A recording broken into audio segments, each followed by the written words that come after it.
Hi friends, Sahana form YouTube சேனலில் subscribe பண்ண எல்லோருக்கும் நன்றி. மேலும் சப்ஸ்கிரைப் பண்ணவங்க சகனா ஃபார்ம் யூடியூப் சேனலில் சப்ஸ்கிரைப் பண்ணிக்கோங்க. நம்ம வந்து பார்த்துட்டிங்கன்னா நம்ம மிஷனை கம்ப்ளீட் பண்ணியாச்சு.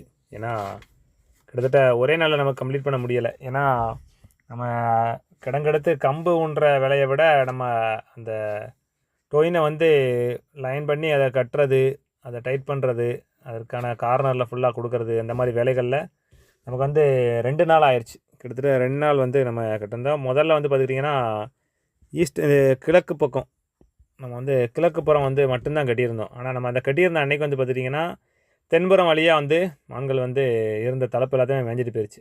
அதுக்கப்புறம் பார்த்தோம், சரி இதற்கு மேலேயும் தாமதப்படுத்த வேண்டாம்னு சொல்லி மறுநாள் வந்து ஃபுல்லாக கம்ப்ளீட்டாக தெற்கு புறம் ஃபுல்லாத்தையுமே கம்ப்ளீட்டாக நம்ம கட்டி முடிச்சிட்டோம். கட்டி முடிச்சுட்டு ரிசல்ட்டு பார்க்கலாம் அப்படிங்கிறக்காண்டி, எப்படி இதுக்கு உண்மையிலே நம்ம பிளான் வேலை செய்தா அப்படிங்கிறக்காண்டி. ஏன்னா நம்ம வந்து போட்டிருக்க லைன் வந்து பார்த்துக்கிட்டிங்கன்னா ஃபுல்லாக 3/4 அடிக்கு ஒரு லைனு. அதாவது இது வந்து நைலான் ரோப்பு தான், வேறு எதுவும் கிடையாது. இது தான் நம்ம கொஞ்சம் விலை கூடினதுனாக்கில் கொஞ்சம் கட்டியிருக்கோம். அதுவும் போக பார்த்துட்டிங்கன்னா ரிசல்ட்டு எப்படி நம்ம அதோட வரவை எப்படி கண்டுக்கிறதுன்னு பார்த்தீங்கன்னா, ஃபுல்லாக கம்ப்ளீட்டாக வயல் ஃபுல்லாகவே தண்ணீர் விட்டாச்சு. தண்ணீர் விட்டு அதோட கால் தரம் ஃபுட் பிரிண்ட் வந்து நமக்கு தெரியுதான்னு பார்க்கறதுக்காண்டி நம்ம வந்து எல்லா பக்கமும் தண்ணீர் விட்டுருந்தோம். ஏன்னா நார்மல் நம்ம தண்ணீர் விடும்போதே பார்த்திங்கன்னா மறுநாள் காலைல போய் பார்த்தோம்னாலே நமக்கு தெரியும் அதோட ரிசல்ட்டு. அதனால் கால் தடம் உள்ள இருக்கா என்னென்னு பார்த்தாலே நமக்கு தெரிஞ்சிருக்கும் மேய்ச்சல் இதில். அதனால் நம்ம வந்து தண்ணீர் விட்டு போட்டாச்சு.